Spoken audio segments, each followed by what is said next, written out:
Bit of a change of scenery today. I'm trying to get as far away from the noisy builders next door as I can. So I'm on the opposite side of the house, still with a few of my favourite things. My country, New Zealand, my godson a few years ago, the books I'm currently reading, and coffee. I wanted to give an update of where I'm at with my writing. As promised in my previous video, I did say that I would talk about the outcome of the exercise that I did, which was to identify 4 key scenes from my novel that could potentially work as a different entry point into the story. They're probably some of the richest scenes in the book. What that whole exercise actually taught me was that I need to be clearer about the message of my book. It's clear to me. I know what the story of my novel means to me, but it's not defined clearly enough that it is simply a problem that's being solved or a question that's being answered. If I was to really distill it down in that way, I need to explore how I can express and deliver that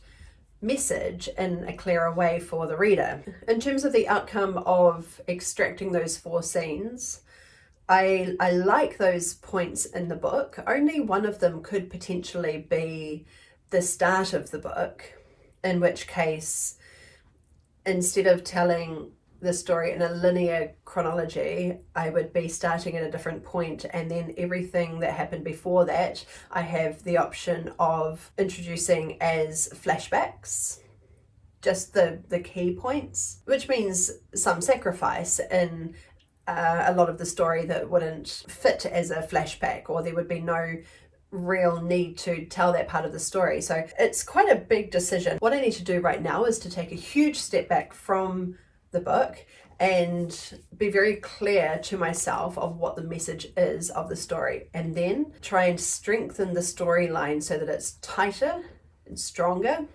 and everything that happens relates back to that one single message.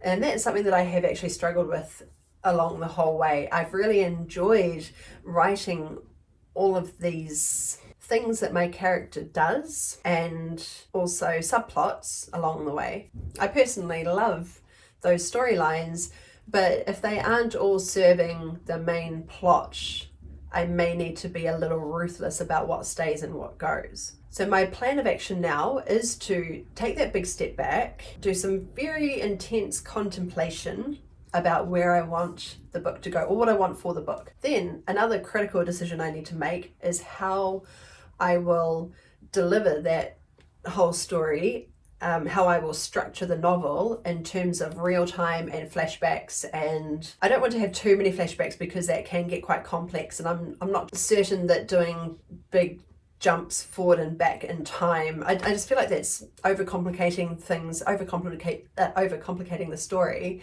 when this is not about time travel. I'd like to use flashbacks sparingly because I don't want to lose anyone, and I don't want the structure of the novel to overshadow what's actually happening or to complicate it in any way, which was why I originally had a completely linear time frame and we would jump ahead a few years at a time, and I did really like that.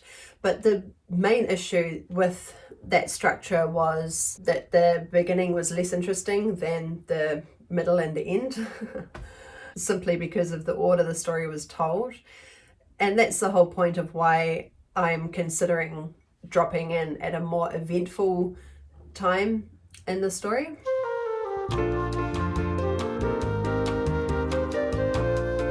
And it seems as though a potential reason why I've struggled with the beginning is because I've been starting the book at the wrong place. As much as I'd like to be finished and get the book out there, this is my opportunity to write something so much better, and it would be a real shame if I didn't take that opportunity to step back and consider how I can make some major improvements to the book to make it more engaging and dynamic, which is what I've wanted all along. And under the guidance of my writing mentor, I need to make the most of this opportunity to get my book as good as possible. I know that there are going to be a lot of sacrifices along the way. I'm going to have to sacrifice some of the stuff that I have already written if it just literally doesn't fit, doesn't matter how much I like it, I can't just shoehorn the bits that I like into the story if they don't support the overall storyline. So that can be a little bit hard to let go of, especially if I particularly like those parts. I think probably when I get to those parts, I need to decide what it is I really like about those parts and then see how I can bring that same feeling into some of the other scenes. The only way out is through. Once I do solidify and strengthen the storyline and the message of the book, I think that I will get less stuck as I go along, because I'll have this very clear plan of where the storyline and the characters need to go, what direction they need to go in, and what they need to feel and express. I think that everything will just start to fall into place. So where I was getting stuck with how to introduce the story and the characters, and I kept getting so stuck at the start of the book, I think some of these wrinkles might iron themselves out once I have much clearer purpose. I hope I'm making sense, because it sounds like I'm just spilling out a whole lot of words right now. You know, editing is not the pretty glamorous part of this process. It's actually quite hard and ugly and frustrating. The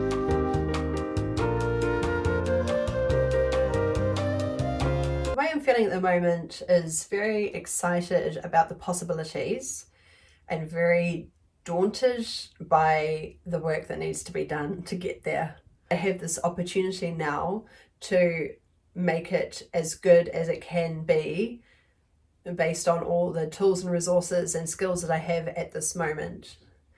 It is still my first book, so I'm not being too hard on myself, but I'm also not going to just put something out there just for the sake of it, just for the sake of saying, hey, I finished a book, when I know that it can be so much better. Sometimes people say I'm a perfectionist, and I don't believe that at all, because as a creative person, particularly with my graphic design work, I'm very aware that with artistic pursuits like this, creative projects, they are never truly finished, or they can never be completely finished. There needs to be a point where you actually go, this is done, this is good enough, and I'm going to put it out there into the world.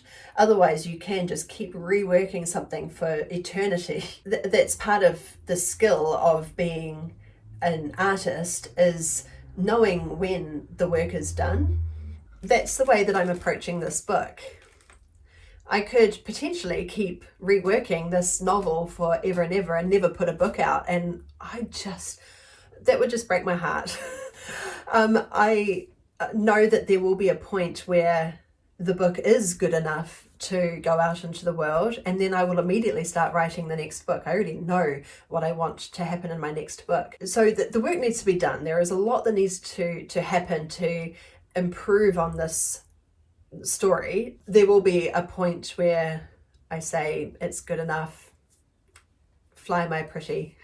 I don't know how to really visually show you this process, because it's really all happening up here.